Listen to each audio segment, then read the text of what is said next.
the objectives of our lesson again is for you to understand the concept of the due process and equal protection clause of the Constitution, and to understand the provisions of the Constitution about searches and seizures. So the Bill of Rights, it is actually where the due process of law and the equal protection of the laws are stated.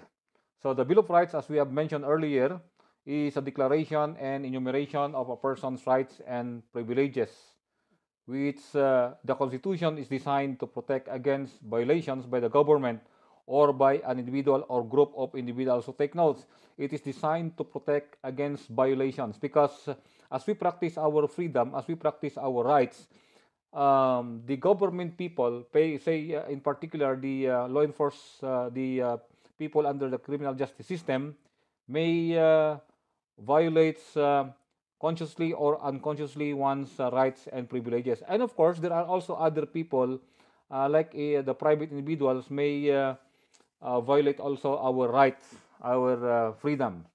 And the Bill of Rights is a charter of liberty. So when you say charter, it's a paper, it's a declaration for the individual and a limitation upon the power of the state. So we mentioned in the earlier video that the state has the three powers of police power, the power of eminent domain, and the taxation power.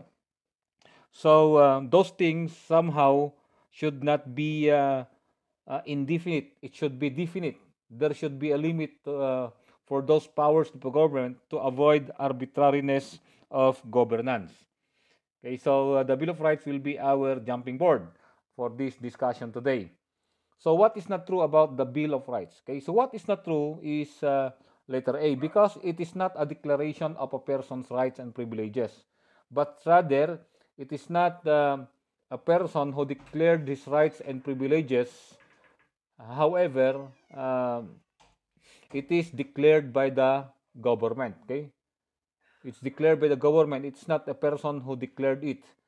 So letter B and letter C, these are true about the Bill of Rights. So the due process and the equal protection of law. So under Section 1, Article 3 of the Philippine Constitution, no person shall be deprived of life, liberty, or property without due process of law, nor shall any person be deprived of those things or shall be deprived of the equal protection of the law. So the due process of law and the equal protection of law goes together. They are inseparable. They complement one another because you cannot possibly practice the due process of law if you are not observing fairness. Okay? And you cannot also observe equal protection of law if you are not going to observe due process of law. So somehow they are inseparable with one another. Under the Constitution, a person may be deprived by the state of his life, liberty, or property provided there is a due process of law. Okay, so that is the idea. So your right to life, liberty, and property, your right to privacy, and any other rights stated in the Bill of Rights, they may be deprived. However, the law says, or the Constitution says, that there must be the due process of law. So what are those due process of law? Okay, but before that, okay, it is a law which hears before it condemns. So it's a law or a principle of law, or it's a law itself which hears before it condemns, which proceeds upon inquiry and renders judgment only after trial. So it is the due process of law. And under the due process of law, you have the procedural due process and the substantive due process. And as we mentioned a while back, the equal protection of law goes with the due process of law. Okay? So to understand further, due process, the due process is not actually new in our criminal jurisprudence, but rather years or hundreds of years. Okay, in 1215, you have Prince John, or he became the king of England, King John. He already mentioned in his solemn vow. You know, kings before, when they say when they make a vow, they have to fulfill that. And normally the vows, as well as the declarations, as well as the words of the kings before, are considered as low in their kingdom. They are considered as lows in their kingdom. So King John mentioned already that no man shall be taken or imprisoned or diseased or outlawed or in any manner destroyed, meaning to be killed, to be deprived of his life, or shall we go upon him, nor send upon him, but by the lawful judgment of his peers, or by the law of the land. So meaning there must be a trial before you are going to condemn that person. Okay, earlier on, of course, we have the Bible. Our Bible, which is written, the Old Testament, written more or less 4,000 years ago, already talk about due process of law. In fact, in the Garden of Eden, our Lord did not condemn right away Adam and Eve. Hindi niya kaagad sinabing kayo ay parusahan ko. Kundi tinanong niya muna, babae, anong nangyari? No? Tapos si lalaki, tinanong niya muna, no? Lalaki, ano nangyari? Itong si babae na binigay mo sa akin. At si babae naman sinabi, ay ito kasing ahas. Itong jablo na nagkatawang ahas. Sinabi niya, pag titikman ko yung prutas, malalaman ko yung mga bagay-bagay na hindi ko nalalaman na yan ay mga bagay tungkol sa Diyos. No? Ganon, karunungan. So, after hearing them, then God finally said, ito yung punishment. Di ba? Okay, aside from punishment, yung mawawala kayo rito sa Garden of Eden, itong mangyayari, maghihirap si babae ng mga anak at magtatrabaho habang buhay si lalaki upang makakain. So, in that particular verse of the Bible written more or less 4,000 years ago, nakalagay na yun, yung due process of law natin. Ano? Kaya hindi bago yan. Of course, sa mga kaharian ng mga tao, yan, si Prince John. At sinundan yan, later on, ni King Richard or King Edward III. Meron siyang Statute 28. When you say statute, that is a law actually. Statute is a law. And it was declared that no man of what state, so anumang kaharian ka, anumang country ka, kasi United Kingdom, ano? Or galing ka man sa mainland Europe, or condition whoever he be, anumang condition ka ng status, sabi niya, so mayroong equal protection law, shall be put out of his land or tenements, nor taken, nor imprisoned, nor indicted, nor put to death, without he be brought into answer by due process of law. Kaya matagal nang usapin ang due process of law sa ating mundo. Okay, so further, to understand, we have the procedural due process. It pertains to the method or manner by which the law is enforced. So paano mo i-apply yung batas na yan? Paano mo i-apply yung rules of court? And it requires a procedure which hears before it condemns, which proceed upon inquiry and renders judgment only after trial. At merong requirement sa due process of law. You call that the twin requirements in your module. That is, first, you have to notify the people that there will be a trial and you are going to hold actually the trial. If there is a trial but the people were not notified, so there is no due process. You notified the people but there was no trial, then there is no due process. So, yun ang kaya tinatawag na twin requirements para ma-attain mo yung due process. No person shall be deprived of his life, liberty, or property for arbitrary reasons or on flimsy grounds. Which of the following best describes or defines flimsy grounds na tinatawag natin? Okay? Pag sinabi mong flimsy ground, ito yung mga evidence na hindi nakaka-convince. Okay? Hindi siya nakaka-convince na evidence. By the way, in your law on evidence, you define evidence as the means sanctioned by the rules of court in ascertaining in a judicial proceeding the truth respecting a matter or respecting the issue. Okay, so the truth, ang katotohanan, ang magko-convince, ang katotohanan ang magpatotoo na yung pangyayari ay kapanipaniwala na mayroon kang kasalanan. That's the idea of we call it convincing evidence na tinatawag natin. So what are the kinds of due process? We have the due process, the substantive. The second one is the substantive. We discussed about the procedural a while ago.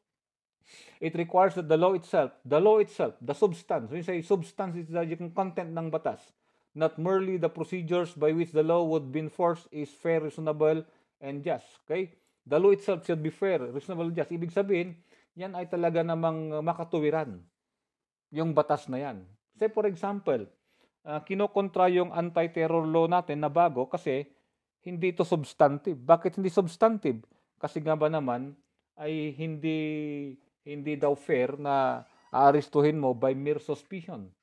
Okay? At yung detention na napakatagal ay hindi daw reasonable and just. Kaya yun ang mga issues na binabato doon sa ating anti-terror bill. Yung kanyang substantive. Yung kanyang substance na tinatawag natin. So, no person shall be deprived of his life, liberty, or property for arbitrary reasons or on flimsy ground. Meaning, wag mo siyang kasuhan, wag mo siyang ikulong na mahina yung ebidensya. Kaya, kapag kinasuan ang isang tao, magkakandak si police ng investigation, titignan niya kung mayroong prima facie evidence. Okay? That there are facts, okay, that a crime has in fact been committed and that the person is probably guilty thereof. So that's the idea. So later on, pagdadalhin niya kay prosecution, si prosecution magkakandak din siya ng preliminary investigation again to determine, okay, the existence of prima facie evidence, di ba? Okay? To we call it to cause a reason, a valid reason to file charges against the person because he is probably guilty of the charge. Okay? So, yun ang ibig sabihin noon. So, kailangan may prima facie evidence, merong strong evidence na magko-convince. Otherwise, wag mo siyang ikulong, wag mo siyang kasuhan. And further, para maintindihan natin, ang tinatawag nating procedural due process and substantive due process, okay, when we speak of substantive law, we are referring to what creates, what defines, and regulates. Ano yung nag-create sa dapat gawin at ano yung define, meaning ano sinasabi niya, kung ano yung dapat at ano yung mga pinagbabawal. Procedural laws, on the other hand, it defines the method or proceedings in the enforcement of the rights and duties defined in substantive law. So, paano mo gagawin? Okay? Step by step para maproteksyonan or ma-enforce yung rights or the freedom or the duties as defined in the substantive law. So, say for example, if a person is accused and undergoing a trial, the substantive law prescribes the punishment that the under trial will face if convicted. Okay, so ano yung ipapataw sa kanya na imprisonment? Also, it defines the types of crimes and the severity depending upon factors such as whether the person is a repeat offender, whether it is a hate crime, whether it was self-defense. Okay, so i-define na niya. Bibigay na niya kung ano yung mga factors na i-consider, kung gaano ka-severe, okay, yung penalties to be imposed upon that person. And procedural due process or further substantial law defines now the responsibilities and rights of the accused. And in the procedural, it provides now the state the machinery to enforce the substantive laws on the people. It comprises the rules by which a court hears and determines what happens in civil or criminal proceedings. So, sinasabi na yung mga step by step. It deals with the method and by means by which a substantive law is made and administered. Therefore, procedural law helps decide whether the case requires trial or otherwise.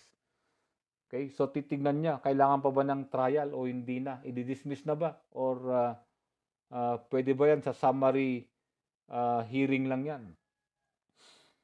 Okay, so substantive law deals with the substance of the case, how the charges are to be handled. So paano mo i-handle ito? Nakaka-define na yan. And how the facts are to be dealt with. While the procedural will give a step-by-step action plan on how the case is supposed to proceed in order to achieve the desired goals.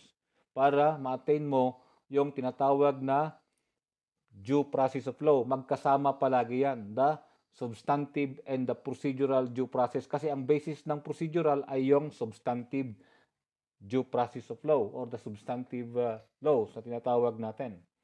Okay? Now, meron din tayo sa mga private cases, mga administrative cases sa mga companies. Pag ikaw ay nagtatrabaho sa tawag natin sa isang organization o isang private company and hindi ka basta-basta tatanggalin, ora-orada doon. Kailangan susundin pa rin yung tinatawag na administrative due process. Meron pa rin ganon. You are going to be notified and then there will be hearing before they are going to render judgment whether you will be retained or to be fired. Okay, to be terminated. Ganon. Otherwise, pwede kang magkaso ng tinatawag nating illegal dismissal. So, yan ang explanation natin ng due process at saka yung substantive and procedural. And of course, the administrative. On the contrary, ang counter naman ng flimsy ground ay yung relevant evidence. Pag sinabi mong relevant, these are evidence that directly proves the facts in issue or it has the tendency to prove the facts in issue. Hindi siya competent kasi pag sinabi mong competent, ito yung mga admissible as evidence sa court. Okay? Yan. Ganun din yung mga material evidence. Hindi physical because it pertains to any evidence subjected to the 5 senses of the court. Yan. So, relevant evidence kasi ito yung direkta na nagpapatunay or mayroon siyang tendency na magpatunay doon sa facts in issue or yung pangyayari. So, what about the equal protection of laws? So, sinabi nga natin, whatever your status in life, whatever your standing in the society, okay, you should be protected equally under the law. So, it signifies that all persons subject to legislation should be treated alike under like circumstances and conditions. Just like yung ating mga Manyanita cases, na kung saan bakit si General Manyanita, si new Chief PNP Sinas, ay kumbaga bakit inexonerate kaagad ni Presidente. Whereas yung mga poor drivers and vendors na nakulong ng ilang araw, bakit parang mayroong, parang hindi sila protected by the law. That's the idea. So, meaning, kay general ka, kay vendor ka, kay mayaman ka, kay hindi, kay estudyante ka, kay teacher ka, dapat i-apply yung equal protection of the laws na tinatawag natin. So, it embrace the concept of due process. So, sabi ko nga kanina, hindi pwedeng may due process na walang equal protection. Hindi rin pwedeng may equal protection na walang due process. So, as every unfair discrimination offends the requirement of justice and fair play. Okay? So, walang discrimination. Yan. Yun ang requirements ng justice and fair play na tinatawag natin. So, search and seizure. So, in the conduct of searching and seizing, okay, it has now something to do with your right to property. Okay, your right to property, and your properties should not be confiscated, should not be destroyed without the due process of law na tinatawag natin. So, Section 2, in the Rules of Courts, the right of the people to be secured in their persons, houses, papers, and effects against unreasonable searches and seizures of whatever nature and for any purpose shall be inviolable, and no search warrant or warrant of arrest shall be issued or shall issue except upon probable cause to be determined personally by the judge after examination under oath or affirmation of the complainant and the witnesses he may produce, and particularly describing the place to be searched and the persons or things to be seized. Okay, so hindi pwedeng i-search yung tahanan mo, yung katawan mo, at kunin yung mga properties mo na walang search warrant. Or hindi ka pwedeng i-deprive ng liberty mo, i-arestuhin ka, i-detain ka, na walang tinatawag nating warrant of arrest. Okay? At dapat ini-examine yung mga witnesses under oath or under affirmation. So what is a search warrant? A search warrant is an order in writing issued in the name of the people of the Philippines, signed by a judge and directed to a peace officer, commanding him to search for personal property described therein and bring it before the court. Okay? Then, ano yung mga kukunin pag nag-search ka? Yung mga subject of the offense. Okay? Stolen or embezzled and other proceeds or fruits of the offense. Okay? What are the subject of the offense? Say, we call it, ano ba yung offense? Illegal possession of firearm. So, ano yung subject ng offense, ng illegal possession of firearm? Or illegal possession of drugs. The drug. Yun ang mga subject of the offense. Stolen or embezzled in other proceeds. Meaning yung pinagbintahan mo. Okay? Ng drugs. That's now the stolen or embezzled in other proceeds or fruits of the offense. Or anything that is used or intended to be used as the means of committing an offense. So for example, we are talking about illegal possession of drugs or illegal or drug laboratories. Okay? So yung mga paraphernalia na ginagamit sa pag-produce ng drug. So those are the intended to be used as the means of committing an offense. Okay, so the scope of the protection of the equal protection of the law. The right against unreasonable searches and seizures to the privacy of communication and correspondence are available to all persons. So against illegal search and seizures and the equal protection of the law. Okay, so these are the, we call it the coverage. All persons, lahat ng tao, including aliens. Yung mga foreigners, whether accused of crime or not. Okay, artificial persons, ano mga artificial persons? Like corporations, sabi niya. Like Aurelio University. Like may mga korporasyon kayo nakikita, those are artificial persons. They are also entitled to the guarantee of the right, okay, against illegal search and seizure. And the right against unreasonable searches and seizure is personal and may be invoked only by the person entitled. So it's a personal. Hindi pa pwedeng other person will invoke. Sinearch yung bahay mo. Ikaw mismo ang tawag natin mag-invoke na mayroon kang karapatan.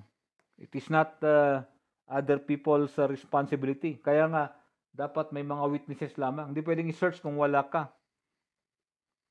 Who among the following is not entitled to the right against unreasonable searches and seizures and to the privacy of communication and correspondence? Mr. AA, who is suspected for committing a crime, so you are entitled to that, even if you are a suspect. Okay, you are innocent of the crime. Sabi nga, all persons. CCC and DDD partnership, that's a corporation. So, practically, yan. Okay. Yan. So, none of the above. All of those, all persons are entitled to the rights against illegal search and seizures, and of course, on the equal protection of the law. So, what about probable cause? Kasi sabi doon, no search warrant, okay, no warrant of arrest shall be issued without a probable cause. What is probable cause? Okay, according to Burgos versus Chief of Staff, 133 SCRA 800, these are facts and circumstances which would lead a reasonably discreet and prudent man, yung mayroong karunungan, to believe that an offense has been committed and that the objects sought in connection with the offense are in the place sought to be searched. Meaning, nag-apply ng search warrant si Mr. Police Officer. Magdadala siya ng ebidensya niya.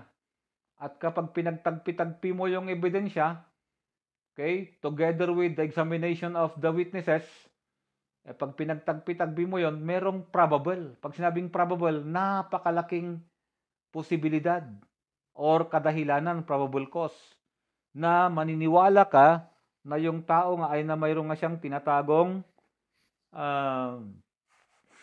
mga kontraban sa kanyang bahay. Okay? Yan. So, yun ang ibig sabihin nun. And that the objects sought in connection with the offense are in the place sought to be searched. So, number 6, probable cause was as used in connection with search warrant. So, take note. Bakit as used in connection with search warrant? Because meron din tayong probable cause sa prosecution at meron din tayong probable cause dun sa police. Okay? So, dito, letter C. Yan. Okay, the probable cause will lead a reasonable, discreet, and prudent man to believe that there has been a crime committed and that the things and objects connected to the crime committed are in the place to be searched. On the other hand, okay, a well-grounded belief that a crime has been committed and the person to be charged is probably guilty thereof, that is applied by the prosecution in his conduct of the preliminary investigation. Even the police, dapat mayroon siyang probable cause bago niya huliin ang tao. Okay? Hindi lamang sinabi ng iba, hindi pwedeng hearsay. And then, on the other hand, a probable cause engendering a well-grounded belief that a crime has been committed and the person to be arrested committed it, normally, yan naman yung probable cause na ginagamit ng judge before issuing a warrant of arrest. Okay, so ito yung pagkakaiba niyan. Probable cause, the judge and the prosecutor. For the prosecutor, for the filing the complaint or information. Say, ako si police officer, nag-file ako ng complaint doon sa prosecution. Ang gagawin ni prosecution, maghahanap siya ng probable cause na talagang may malaking dahilan at napakalaking posibilidad at dahilan na yung tao ay talagang guilty. So, sasampahan ko siya ng information sa korte para makapag-issue si korte ng warrant of arrest. So, that is the idea of what is probable cause insofar as the prosecutor is concerned. On the part of the judge, yan naman ang ginagamit niya whether to issue a warrant of arrest or whether to issue a search warrant. In issuing a warrant of arrest, to determine whether there is a necessity of placing the accused under immediate custody in order not to frustrate the ends of justice. So, pwedeng ginagamit din yan ng judge para makapag-issue siya ng search warrant. So, since the objectives are different, the judge shouldn't rely solely on the report of the prosecutor in finding probable cause. So, magkaiba. Ang purpose ni prosecutor para maisampa yung formal na kaso. At kay judge is para ma-issuean ng warrant of arrest to bring that person into his custody. He must decide independently and must have supporting evidence other than the prosecutor's bare report. Okay, so magkakandak ng sariling inquiry si judge para ma-determine niya kung guilty nga yung tao or merong ngang contraband na tinatago yung tao. So what are the requisites for issuing a search warrant? A search warrant shall not be issued except upon probable cause in one specific offense only and to be determined personally by the judge. Personal, hindi ibang tao ang mag-determine yan. At i-examine niya under oath, magpa-promise yung tao or affirmation of the complainant and the witness he may produce. And i-describe kung anong kwarto sa bahay na yan. Yung malamang nandoon yung mga contraband or mga subject of the offense. Kapag yan ay yung operation bakal na ginagawa ng pulis ngayon, well, ano yung subject of offense? Illegal possession of firearm. So, yun ang hahanapin sa bahay. Yan. At dapat meron kang witness na magpapatunay na talagang meron nga siyang illegal unlicensed firearms. No? Okay. So, ano yung mga personal property to be seized? Pwede yung subject of the offense, kung illegal possession of firearm, kung drug, stolen or embezzled and other proceeds of the offense, and used or intended to be used as a means of committing yan. Yung mayroong sirens dyan, panturok, ano? Yan ay intended to be used sa paggamit ng droga, mga paraphernalias. In a raid of a clandestine laboratory. So, clandestine laboratory. tago na laboratory for illegal drugs. Which of these can be considered fruit of the offense? Okay, it is the letter D. A brand new Mercedes-Benz parked in the garage of the raided place. The suspected shabu, that is now the subject of the offense.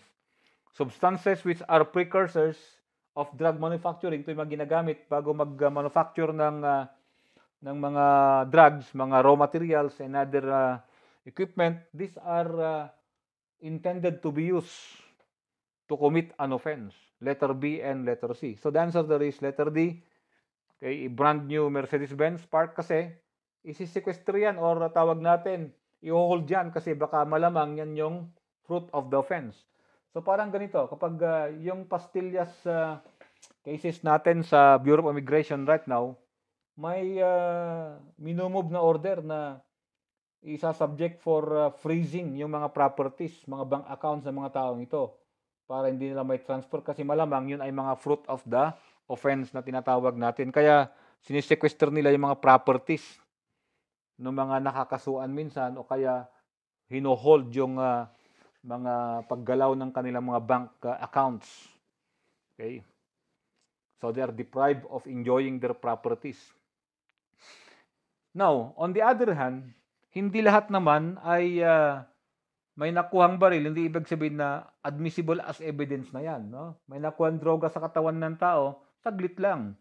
Ginawa ba yung due process? Nagawa ba yung substantive at saka yung procedural due process? Okay, so otherwise, kapag hindi nagawa yon, they are excluded. The word exclusionary, meaning hindi sila kasama. One of them is the fruit of the poisonous tree.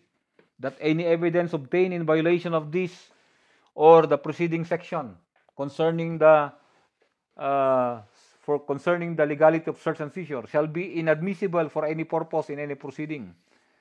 The inadmissibility now will cause by not following to the general rule expressly mentioned under section 2. That is yung pag-apply ng search warrant. Okay, so this person was arrested while sniffing shabu during custodial interrogation. He was forcefully interrogated and eventually confessed that he was hiding around 10 sachets of shabu in his residence. The drug operatives immediately proceeded to the house of Cecilio, and upon searching his room, the operatives discovered the said 10 sachets of shabu. In this case, the information taken from Cecilio during the interrogation was the fruit, while the confiscated ID 10 sachets of shabu are the poisonous. As criminologists, you should consider what? Tama ba yung 1 and 2 na statement o hindi? Okay, na si Cecilio, nahuli siya, caught in the act, sniffing shabu. During custodial investigation, he was forcefully interrogated at eventually nag-confess siya na mayroon siyang tinatago sa kanilang bahay. Okay, so pumunta sila sa kanyang bahay, kakuha ng shabu. Ano yan? The information taken from Cecilio was the fruit. The confiscated 10 sachets of shabu are the poisonous tree. Okay, the answer there is, okay, they are incorrect. Yan. Okay. Those are incorrect things. Kasi hindi naman siya fruit of the offense yung information. Okay.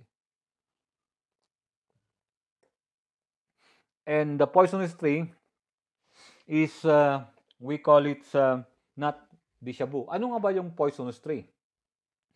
Ang poisonous tree niyan, yan yung means na ginawa. Yun ang nagbunga. Yung means na ginawa, nagbunga ng hindi tamang ebidensya. Okay, yung ginawa, yun ang poisonous tree. Yung bunga ng kanilang ginawa, pagkakuha ng information, the tactical interrogation, yun. Yun ang poisonous tree. Yun yung means na forceful interrogation. Yun, okay? Yun ang poisonous tree. Yung bunga, dapat yung 10 sachet or yung information na mayroong 10 sachet. Kaya parehas yan ay incorrect. So, mayroong mga exemption para matupad yung exclusionary rule. Ano yung exemption? Consented search. Pag sinabing consented, okay, the person, sabi niya, pwede bang kitang kapkapan? O, okay lang po. Let's say consent. Yan. Hindi siya kumontra. He did not resist the frisking or the searching. The right against unreasonable search and seizure may be voluntarily waived by person being searched provided the following are present. Merong talagang karapatan. No? Ito karapatan ko to. So, kailangan, say for example, bahay ko to, sinearch mo, may karapatan ako. Pero kung hindi ko bahay to, hindi pwede. Assuming nandito ko sa bahay, tapos darating yung mga magse-search, sabi ko, sige, search nyo itong bahay. It turned out, hindi ko pala bahay. So, wala akong karapatan sa bahay na yan. So, walang existence of right in that case. So, walang consent. Invalid yung consent na binigay ko kasi hindi ko naman bahay yon. Person has knowledge on the existence of such rights. Alam niya. Then, said person had an intention of relinquishing his right. Assuming, okay, pupunta sila sa aking bahay, alam ko na may karapatan ako, at in spite alam ko may karapatan ako, ay sinabi ko, sige, search yung bahay. So, merong voluntary. Otherwise, walang consent. Search incidental to lawful arrest. Ito ang malimit kong binabanggit sa mga lecture. One time, si Ruben Padilla, years ago, ay naka-sideswipe ng vendor si Ruben Padilla at tinakbuhan niya, hit and run. In the next checkpoint, police checkpoint, he was stopped. And eventually, his motor vehicle was searched. Tama ba yung pag-search sa kanyang sasakyan? Unang-una, tanong, nung ba siyang inaresto doon sa checkpoint, is it lawful? Lawful ba yung pagka-aresto? Lawful yung kanyang pagka-aresto. Legal yung pagka-aresto. Why? Because he has just committed the crime which is, we call it physical injuries through reckless imprudence, at siya ay nag-hit and run. So, his motor vehicle was searched. The car of Ruben Padilla was searched, and there they found high-powered firearms, and the rest is history. Kaya siya nakulong. Okay, that's the idea. So, a person lawfully arrested may be searched for dangerous weapons or anything which may have been used or constitute proof in the commission of the offense without a search warrant. Plain search. Pag sinabing plain search or the plain view doctrine, illegal things at sites may be seized even without a warrant to do so. In-stop yung sakyan. Pag silip mo sakyan, nakita mo may mga armament sa loob. May mga seemingly contraband sa loob. Okay? The things must be readily seen, nakitang-kita without any effort. Di mo na kailangang buksan yung trunk ng sasakyan. Kikita mo talaga kaagad na nandun. That's the idea of the plain search or the plain view doctrine. Search in moving vehicle. Okay? So, paano yan? A search made in a moving vehicle shall be limited to visual search, and neither the vehicle nor the occupant shall be subjected to physical search or require the passenger to alight from the vehicle. So, yan yung ginagawa sa checkpoint. Pero visual lang siya. Visual. Checkpoint lang po. So, visual lang. Okay? Pag may nakita, papasok na yan yung plain view doctrine. Pag may nakitang kontraband sa loob. An extensive search may be allowed only if the officer conducting the search have probable cause. Meaning may nagbigay sa kanya ng tip. A1 information na yung sasakyan na dadaan ay tawag natin, meron talagang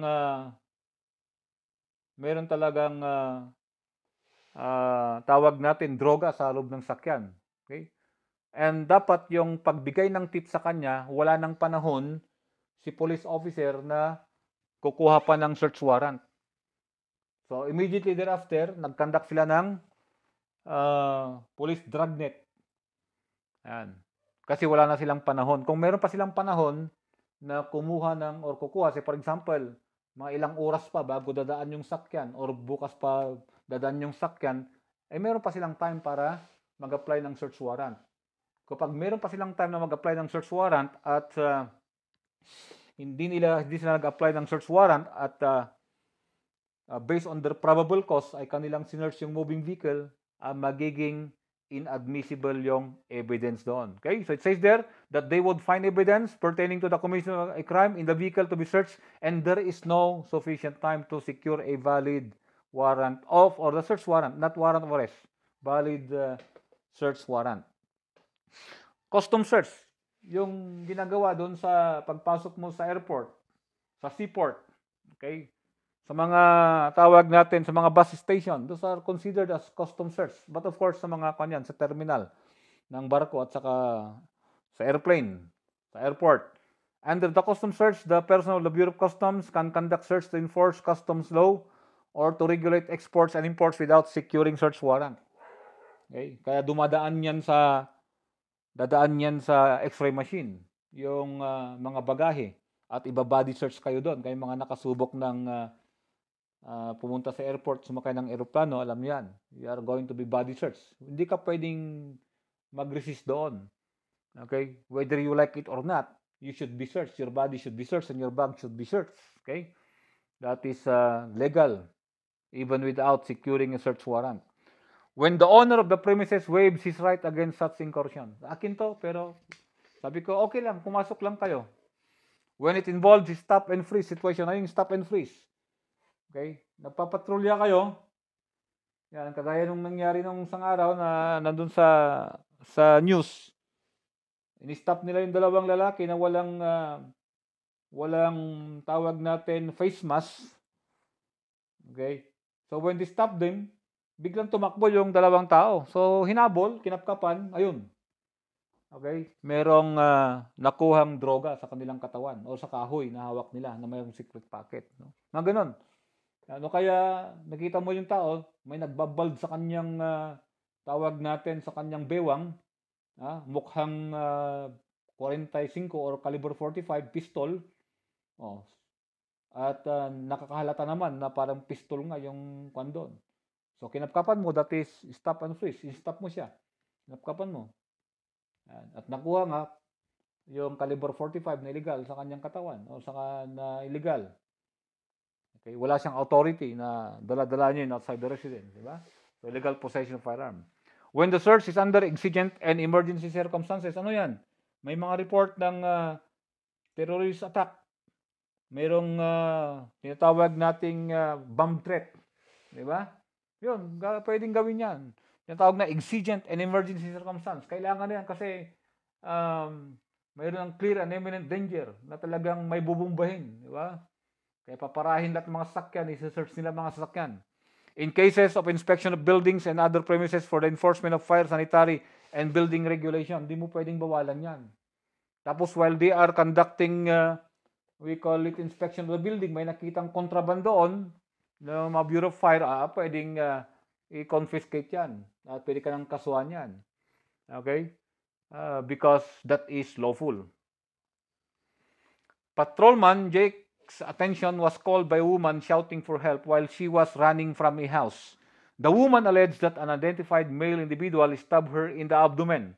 Patrolman Jake ran towards the house, which is about 200 meters away.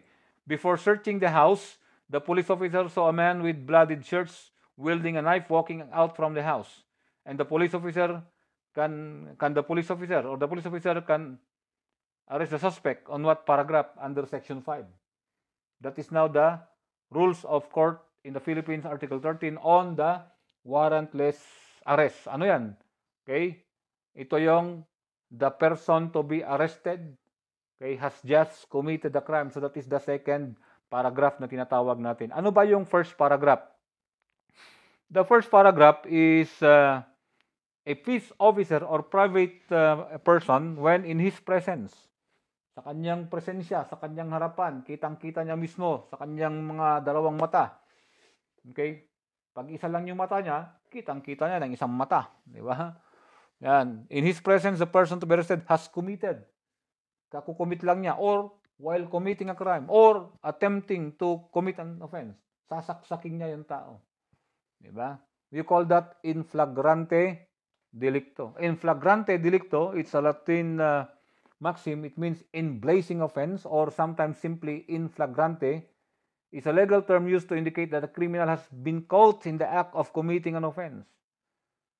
Okay? Or caught red-handed. Yun ang colloquial, meaning yun ang mga slang term. You are caught red-handed or caught rapid or pwedeng you are caught with your pants down. No? Those are colloquial term. Na ikaw ay huli sa akto. Yan, parang yan. Huli sa akto. Binibidyo niya yung nasa harapan niya. Yan, huli sa akto. At kung ikaw yung private citizen, pwede mong i-aresto ka agad yan. I-effect yung citizen's arrest. Or, pwede naman pag nandyan yung police. Diba? Okay? Huli sa akto, binibidyo niya yung kanyang kaharap na babae. Ayan. So, what else in paragraph B? The paragraph B, on the other hand, okay, so when an offense has just been committed and he has probable cause to believe based on personal knowledge of fact, personal, yun, may sumigaw, kitang-kita niya, yung tao palabas dun sa pinanggalingan ng sumigaw. That is a personal knowledge or circumstances, meaning, pag sinabing circumstances, maaaring hindi niya mismo nakita, basta may sumigaw, narinig niya, may nakita tumatakbo palabas, may hawak na baril or sandata. Okay? Those are circumstances that will show na talagang yung tao ay nag-commit ng crime, that the person to be arrested has committed it. At i-apply mo yung tinatawag na hot pursuit arrest na tinatawag natin. Okay? Hot pursuit arrest. Ayan.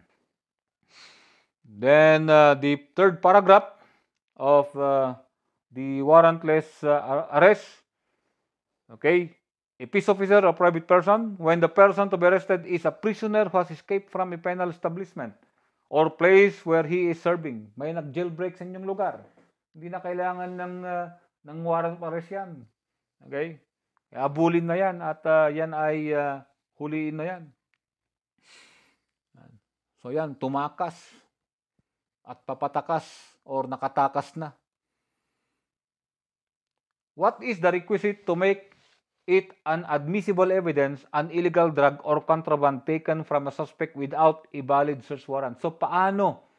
Ano yung mga requisite para maging admissible yung evidence na nakuha sa suspect na walang search warrant? Ano yun? Okay, letter D. Obviously, andyan, naka-underline. If the search was conducted after the accused was validly arrested. That is the idea. If the policeman who conducted the warrantless search had sufficient time to apply, kung wala, may sufficient time ka pa, ay invalid yun.